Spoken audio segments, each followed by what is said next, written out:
Hi everybody, this is Eric Chevallet with Bearing Point, and you're listening to 5 Minutes Ahead. Today I have the pleasure to have with me Alex Gibson. Alex, how are you doing? How are you, Eric? Good to hear you. I'm doing okay, thanks. So Alex, today I wanted to talk with you about the Metaverse and what we are perceive together. But first, can you tell us a little bit more about yourself? Yes, so for people who don't know me, I'm working in an academic context. I'm the head of digital marketing at Technological University Dublin, where I oversee undergraduate and postgraduate courses in the broad area of digital marketing. We also run executive education courses. Prior to working in the marketing function academically, I had spent a long time in the tourism and hotel faculty, and my industry experience involves working with companies such as Holiday Inn, Nabisco, and a company that I know will be very familiar to you, Eric, namely Danone, the French multinational food group. I've had particular interest for more than a decade now in augmented and virtual reality, particularly how they interact with marketing. I've been researching and writing in that area, and also produce and curate an annual conference called AR/VR Innovate, and delighted to be able to say that Bearing Point are working with me as a gold sponsor this year. So that's something very much to look forward to later in the month of May. Okay, so I guess, Alex, I don't need to ask you whether or not you have experience in the Metaverse or in Metaverse-like experience. What can you tell us about what you think of what's happening and what are the trends you're observing in that field? Yeah, I mean, my experience goes back a long time. I suppose when we talk about how we conceive the metaverse today, we can actually see the genesis of the idea going back into Second Life, which I'm sure some of the listeners will be familiar with. I certainly was, and spent a bit of time in Second Life. In fact, my alter ego, which was called Lucan Ulysses, I think he still levitates above the famous virtual Irish pub in the Second Life environment. And that certainly piqued my interest in the idea of working in a parallel universe, as it were, to the real world, the concept of being able to work and move in a cyber manifestation, namely an avatar, and interact with people in real time who maybe shared a similar interest. At that stage, it was, I guess, not drinking real Irish beer, for which I would thoroughly recommend people try, but it was the social dimension, and also the fact that there was live music in the event. Fast forward to, I suppose, the last couple of years in my academic work, I've taken a keen interest in how virtual spaces can be used for sharing information, for learning. I think the COVID experience in particular was a real catalyst for me with my own students. So, for example, we moved from working in Zoom and Teams, which we still would with students and other virtual learning environments. One of the biggest successes I had in the early days of COVID was working with some of our first year groups in a platform called Mozilla Hubs, where students could make presentations on virtual screens, show their PowerPoints, and they could be in a virtual amphitheater, and they were able to, as it were, move around that virtual amphitheater, see groups in different areas presenting to each other. And that was a real eye-opener for me in terms of the power of this. And perhaps one of the most surprising things, Eric, was just how people used or played within the metaverse was a surprise to me. To me, there was a little learning there, in the sense that, yes, a lot of it replicated what you were trying to do in education, maybe not quite as well, but also students really did engage with the fun side of this. So, for example, a lot of students were very enthusiastic about creating different types of avatars for themselves, or they were very often to be found flying or levitating around the lecture room, or writing graffiti in the air. And at one level, when I talked to students about this, they said it was just something that was really a refreshing change from their lived experience working and studying and living most of their lives in a small bedroom on a two-dimensional screen. And I think that lesson of, how we interact with each other in the digital environment, how it can be much more if it's migrated to a 3D context, really stuck with me, and has led me to continue to look at how the metaverse can be used, and what are the appropriate contexts, and who's using it at the moment, and where are we seeing immediate opportunities and returns, and we probably get to some of those in our conversation, I guess. We will. But first, let me ask you this.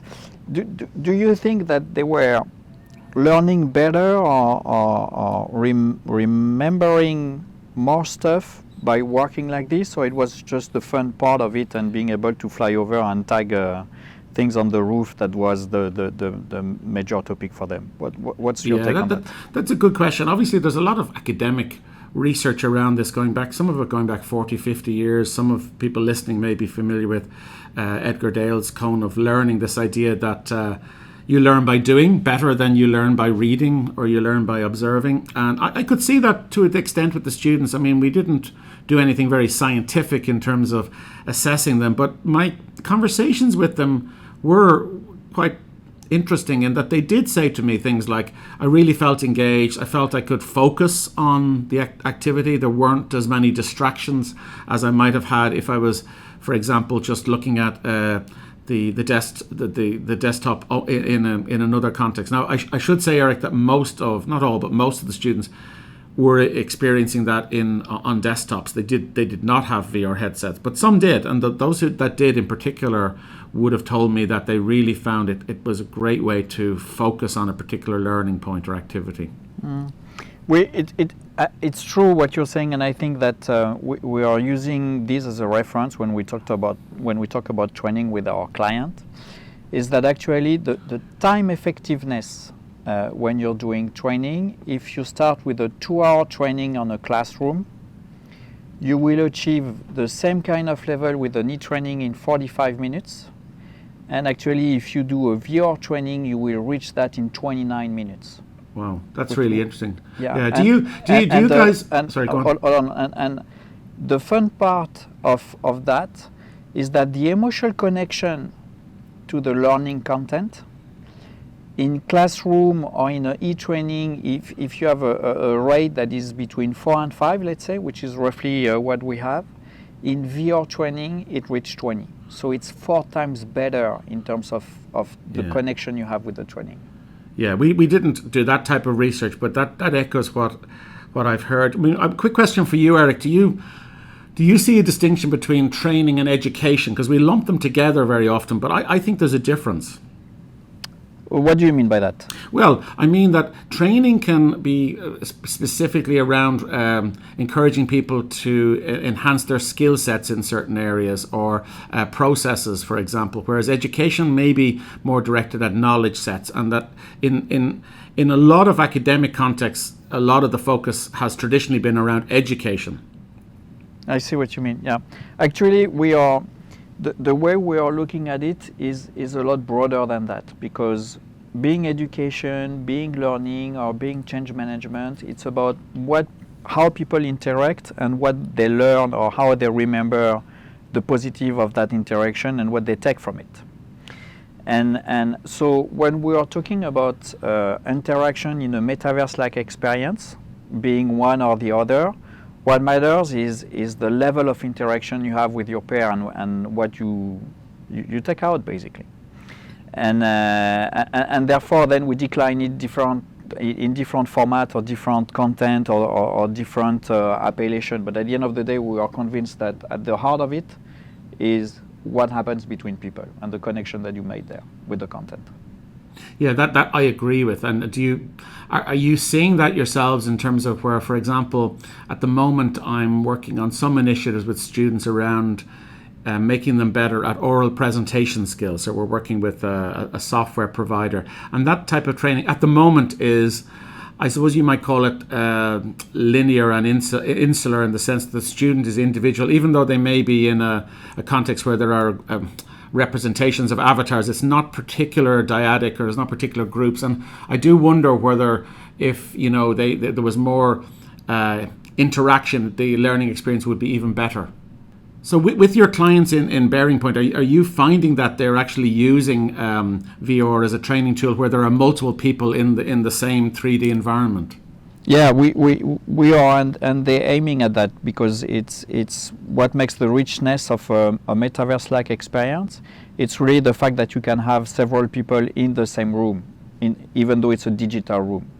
And what we are seeing as well, because you were referencing to the avatar earlier, is that some client told us when we did some research around that when you're using avatar that are like bot but without a real face expression, they summarize that as being on Teams without your camera.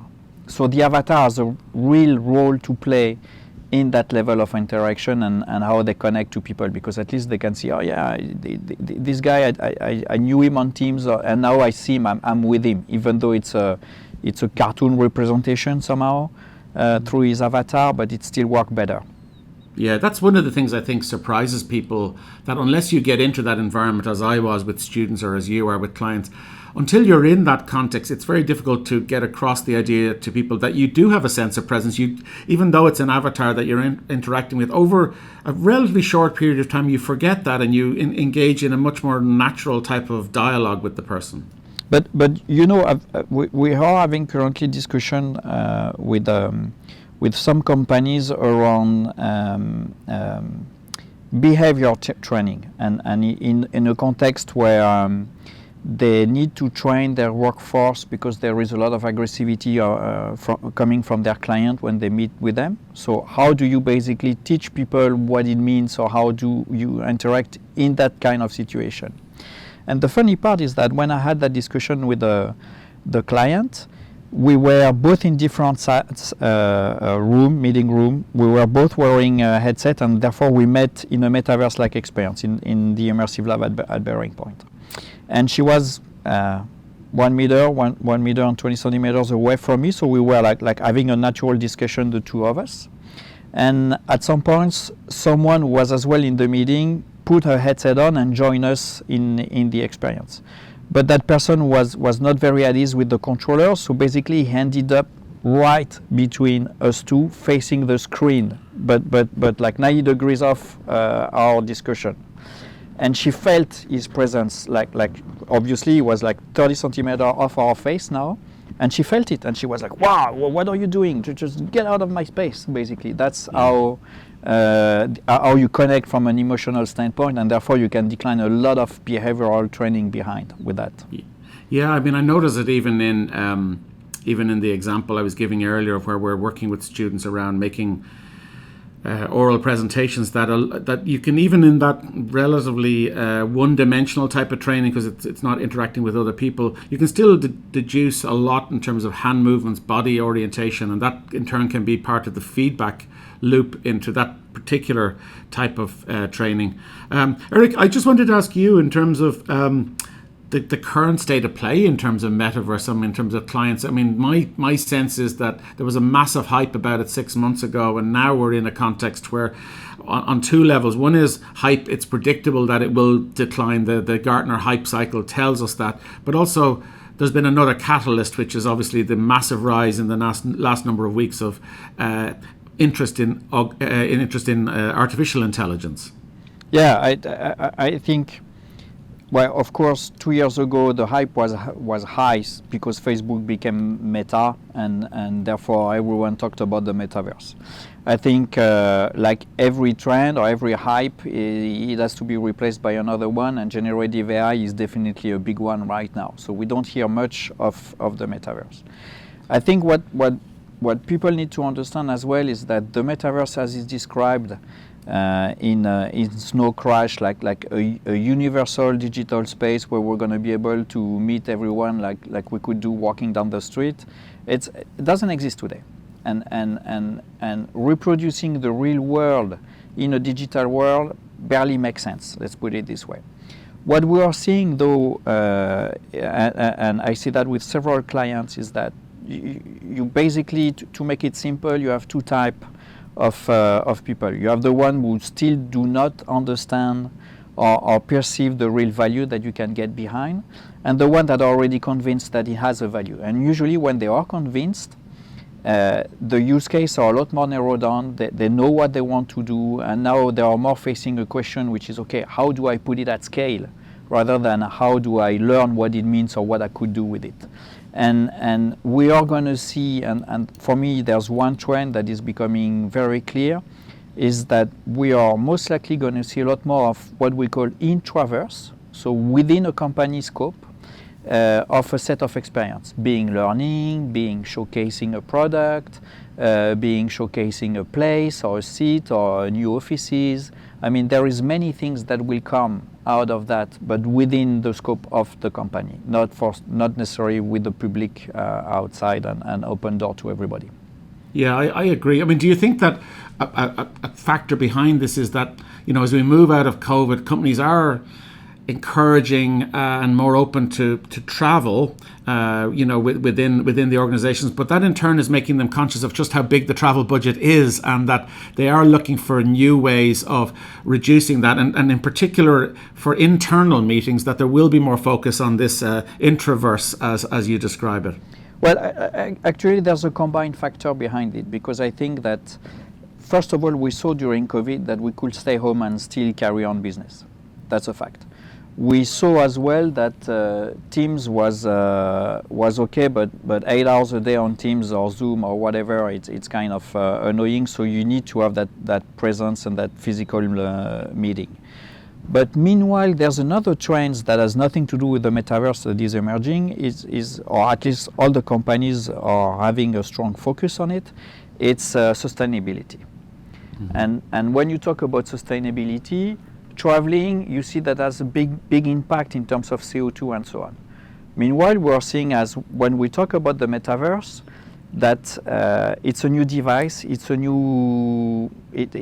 has a huge impact. So it's seen as a negative impact on sustainability.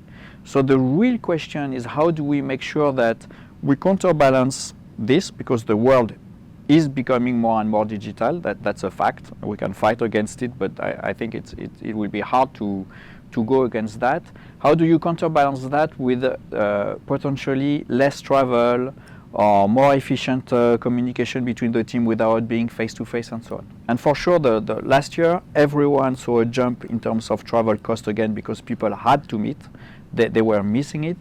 How do you balance it in a way that is sustainable and responsible, basically, on this topic? I don't know how much you can share with the audience in this podcast, but what introduced me to Bearing Point, first of all, was a visit to your offices here in Dublin, where I was really enthralled with the work that you had been doing with Leinster Rugby. And I mean, that's work that's ongoing, but it's also work that you're using, as it were, as a sort of sandbox to test out some of your own theories or frameworks, or some of the points that you've just made there.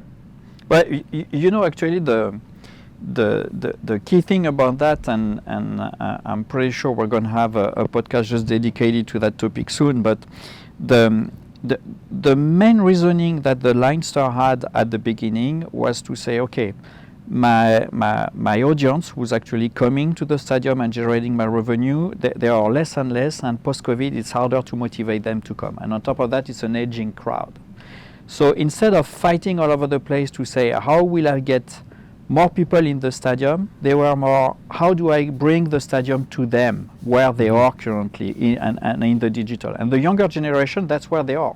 And on top of that, the Leinster, you being in Dublin, you will be more sensitive to that I can be, but basically they're fan based. Some are obviously in Ireland, but a lot are in London, a lot northeast US, so they don't travel to come to a game. How do you bring that to them? And I think that was really the reasoning behind. And that's why we had the Aviva Stadium, and that's why we showcased what we could do with that to test and learn with them how people would react in this kind of experience. Yeah, and I won't steal your thunder, because I think you're right, it does deserve a separate podcast. So we'll give people we've given people a taster of what will be really, I know will be a very fascinating case study in its own right. I mean, Eric, you mentioned there a moment ago about, that's the audience as being on digital and increasingly digital. And as we look at Gen Z and Gen Y, we definitely are seeing that, aren't we? Yeah, we are. I mean, I just have to look at my children and how much time they spend looking at stuff on their phone. We're not talking about VR or a headset yet, but you know that it's a way they communicate, it's a way they interact, and it's usually the first contact with anything new goes through their phone. That's a fact. So how do you make sure you can capitalize on that and see a lot of brands are currently exploring from a marketing standpoint, what can happen in metaverse like Roblox or things like this. It's because they want to engage them to their brand. They don't necessarily want to sell right away, but how do you work on the marketing side and how you touch those new generation in a different way? Yeah, I think that's so important. This idea that, by connecting, as you say, not necessarily in a commercial way, but in a way that's building brand trust with some of these audiences. Brands are, well, the smart brands, they're laying the foundation for the future. I was reading that in 2022, at the end of 2022, the Roblox player count was as high as 58 million daily users. So that's an enormous market that's growing up almost, seeped in a 3D environment, isn't it? And that's why brands, I suppose, like, Vans and Sunsilk and Spotify, they've already engaged with the brand like Roblox to work with them on gaming context, for example. Absolutely. But you said in your introduction, Alex, that you had a focus on marketing. What do you think the metaverse could bring, or a metaverse-like experience? Because when we talk about Roblox, it's not immersive yet. It's a 2D yes. metaverse. But what's your take on the marketing story on that? Well, I think you got to look at push and pull factors here, Eric. In the sense that when I talk about as a sort of a push factor that's pushing companies like Meta, it's obviously the challenge that they face in terms of their current revenue stream and business models around advertising. So they are looking at where's the audience likely to migrate to, and therefore how do we play in that space? And they've made a big gamble, obviously $1 billion per month seemingly, for a long game that even by their own admission, it's a 5 to 10 year play. And I think that's important to state. I think a lot of maybe one of the reasons that we were in a hype cycle is there might have been a degree of naivety among some commentators in terms of how the metaverse, and when we say they as a singular metaverse, might evolve. Personally, I do think a lot of brands are going to look to play in this space. The obvious ones would be some that I've mentioned who may be in the fashion space, brands that are very clearly oriented around Gen Z, Gen Y, audiences who they don't need to convince in terms of engaging in the space.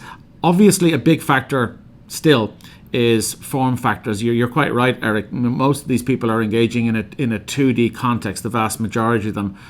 But if we take a medium to long term perspective, I do think form factors like the next generation of VR headsets or mixed reality headsets, I think that will be a game changer. It's realistically going to take a time for that to happen in the B2C market that we're talking about. Obviously, the B2B market, and you guys play in that space, there's a lot of things happening right now, whether it's training or whether it's meeting spaces or whether it's hazard training, manufacturing, prototyping, a lot going on right now. But in terms of the B2C opportunity, which is huge, it's probably a little bit away yet in terms of we need to find form factors that are going to be easier for large audiences to access, I think. Yeah, we will. And on top of that, we need to make sure that we're not creating or it's not having a negative impact from a sustainability standpoint. Back to my comment on having a new device. And obviously, if the mass experience is on a cell phone, somehow we are conscious of that. And meanwhile, we need as well to look at is it better for the planet to buy a skin for your avatar, and therefore it's an open door for the fashion industry typically to extend their offering, but without a negative impact on sustainability. So there's a lot of angle here that has to be worked on, combining both topics. Yeah, and we didn't even get into the discussion around the ethical or privacy and data, and all of those things are just hugely important dimensions to all of this as well. That's going to be a podcast on its own as For well. Sure. Alex, I see time is clicking. One question for you. What do you think we're going to see? Because you said earlier that end of May you have the VR Innovative show that's happening in Dublin. What do you think we will see this year? And can you tell us a little bit more about what's happening there? Yeah, so first of all, delighted that Bearing Point are working with the conference this year. I think it's a fantastic partnership. I think one of the big challenges that a lot of delegates face these days, Eric, and I know it's something that you're very well placed to talk about, is how to move from AR/VR being a pilot within the organization. So we have a lot of delegates who are in innovation labs and the like. And I think a challenge they face is taking it to the next stage, to scaling up. And I hope that that's something that yourself and the Bearing Point team will be able to give them some good advice on, I'm sure. In terms of where I see things evolving in terms of the conference, yeah, we're excited around the expanded nature of the conference this year. We have delegates from 7 countries speaking, rather, which is great, including yourself coming over from Paris, from the Immersive Lab, and sharing your insights. I think this year, for the first time in a few years, there will be a strong marketing panel. I do think that the marketing community are now getting engaged in this space, and do see, just in line with the exact comments we mentioned earlier, I do see that there is more receptiveness to it. We will have some good case studies and some speakers in that particular area. We have speakers from the Augmented Reality Enterprise Alliance, who've been regular participants, and they always run a great panel in terms of how to use AR in enterprise context, particularly around manufacturing contexts and industrial and enterprise contexts. And those areas are, as you know, Eric, are ones that VR and indeed AR are currently being deployed at scale in many of those big companies, like aircraft manufacturing, for example, just springs to mind, or pharmaceuticals or computer chips. Those areas are actively using these technologies. In terms of where we're gonna be in the next 6 months, who knows? I mean, the big topic of the conference, obviously, our big theme for most people will be how artificial intelligence interacts with these tools, and that could be another very good podcast, I'm sure. Just how it's gonna play out in terms of things like avatar creation, for example, virtual world simulation, a whole host of natural language processing models. It's just a huge topic. So I know delegates will be interested in understanding that and how it can help them maybe deploy more at scale. I guess, Eric, there's a huge interest. You're as well placed as I am to say, well, what will Apple do in the market? But there's a lot of interest in what Apple will or won't do or announce this year, and that could be really significant. Obviously, whatever form factor they release is likely to be relatively expensive, relatively niche, maybe enterprise. But the entry of a company like Apple into this market, I think, will be very, very, very significant. Yeah, I'm sure they will have an impact. And there's one thing for sure that we need to remember from Apple is that they never use the word metaverse, which is... That's very true. They will never know. No, and it's a confirmation that we are talking about features or metaverse-like experience, but the metaverse as such, we're still a long time away from that, and there's a lot on the path to build only within the B2B space or intraverse space, basically. Yeah, there's a lot to discuss in what's happening in the future, but also in the present. So I do hope that lots of people will make it their business to come and meet you, Eric, and the Bearing Point team in Dublin on the 26th of May, Friday the 26th of May, and people can get tickets. The early birds tickets are still available. arvrinnovate.com.